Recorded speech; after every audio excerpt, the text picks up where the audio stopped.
Hello, I'm Chris Parkin. This is the Anschutz 1782 Thumbhole in 6.5 Creedmoor.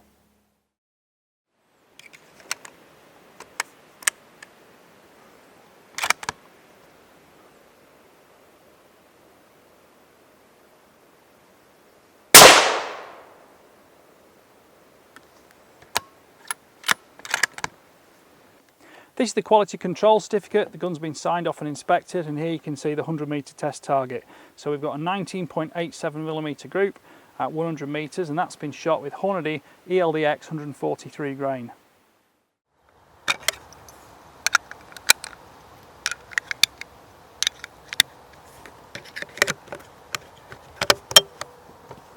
This rifle's in 6.5 Creedmoor, but it's also available in 243, 308, 3006, 8x57, 9.3x62 and 300 Win Mag as well.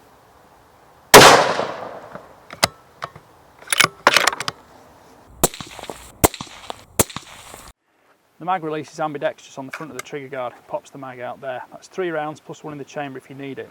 The magazine is all metal. There's a metal bottom plate here, and that's engraved with the Anschutz logo. The follower inside is polymer, stops it scuffing ammunition as badly, and that clicks into the gun with a solid thunk. The single stage trigger breaks at 850 grams or 33 ounces. It's adjustable from 400 to 1550 grams, and it's got 7mm of over travel. The rifle has a 3-round magazine, and it's a twin column unit, so the rounds just pop in from the top. But that also means that with the magazine in the rifle, you can load single rounds into the magazine through the ejection port and clip them down from the top for them to load forwards. This rifle is a 20-inch 510mm barrel. It's 18mm in diameter with 6 grooves. Overall length is 41 inches, which is 1040mm. Weight is 8.4 pounds or 3.81 kilograms. Ejection is strong and forceful. The bolt handle's nice, it's got a good polymer tip on it, and the length of it means you can get a good hold, and it doesn't jam when it rides either. The bolt shaft itself is fluted to redistribute dirt or debris so the rifle can't jam. Bolt transit's fast and smooth, the bolt handle's a good size, it's easy to get hold of, and with it being a polymer outer, it means it won't freeze to your hands in cold weather. The safety catch here on the side, forward for fire. The rifle cock's on opening. Click it back, the rifle's safe, but the bolt handle will still open, you can still cycle the bolt. If you want to lock the bolt completely, there's a second catch on the side of the shroud here, and if you click that forward, the bolt handle is now locked. Of course, the safety catch now, if you put it to fire, the gun will fire.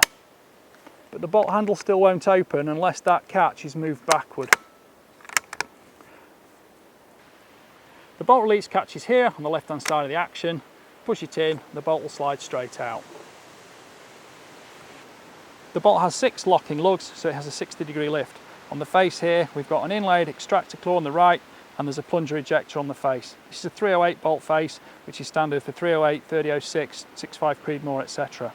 The fore-end fully free floats the barrel and it's stiff. There's a fore-end stud fitted, so if you use a bipod, there's no worries about intermittent contact affecting accuracy.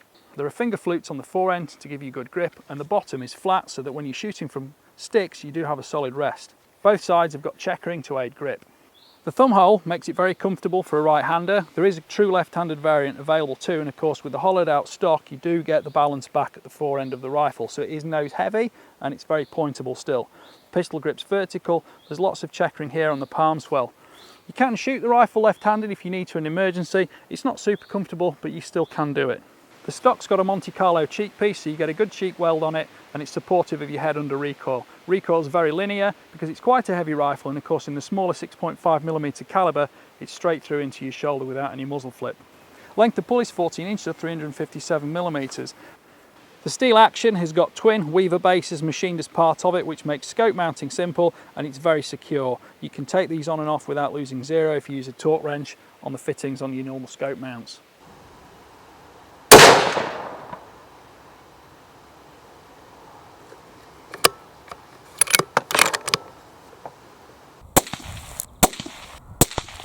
Perhaps one of the most interesting things about this rifle is something that's actually rather hidden.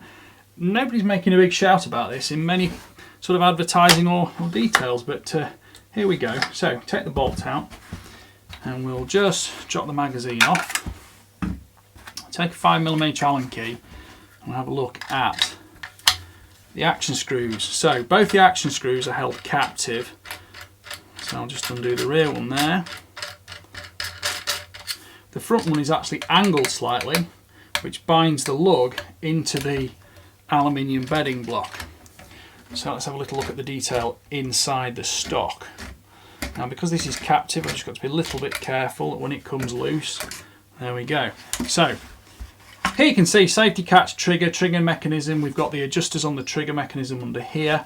And let's just turn away from that for a second, because inside we've got an aluminium bedding block, and that's into the stock, screwed in place, and that gives us an ensured footprint for the action to sit into. If we switch that over now, there are 2 bolts here. And if I take my 6mm Allen key, these bolts actually hide or fasten up under the conceal feature of this rifle, because as well as being available in 243, 6.5, 308, 3006, 9362 and things like that, which would all fit on the same bolt face. By the way, there is also a 300 Win Mag which would need a larger bolt face, but the barrels can be interchanged. The bolt locks into the barrel, so that's the pressure bearing system. The action itself is just a supporting mechanism, and it doesn't hold the stress and pressure of firing. So pop that back in there, pop that back in there. It's a very, very snug fit. Click back down, nip these up. I can now put this back together, and interestingly, it is actually very, very close to being back in zero, because I've had this apart several times just to check it. And as I say, although it's not a switch barrel gun, it's not like a Blaser or something fast like that, or a Sauer 404 or Merkel Helix, it's not impossible to do. And of course, simple as it is, maybe when you get to the end of one barrel's life, you can just buy a new barrel and back it goes in. In goes the bolt, that locks in perfectly smooth, there's no discrepancy at all. Magazine back in, and there we go. I think it's fair to say that a walnut stock, beautiful as it is, isn't for some people's taste. Now, if you have a rifle that's a tool for a job, it's going to be going out in all weather conditions, and it's going to get bumped and bashed on vehicle, on walls, on gates, on foliage, on other bags you're carrying, on the sticks, things like that. A walnut stock will show marks, whereas a polymer stock or a GRP fiberglass composite stock or a laminate stock or even carbon fibre stock will prove a little bit tougher in long-term use. You've also got the issues of not wanting to get water damage and things like that. Well, I hope you've enjoyed that review. Please like, subscribe and comment, and don't forget to click the notification bell, because that will keep you in touch with the regular uploads. Thank you for watching. Bye for now.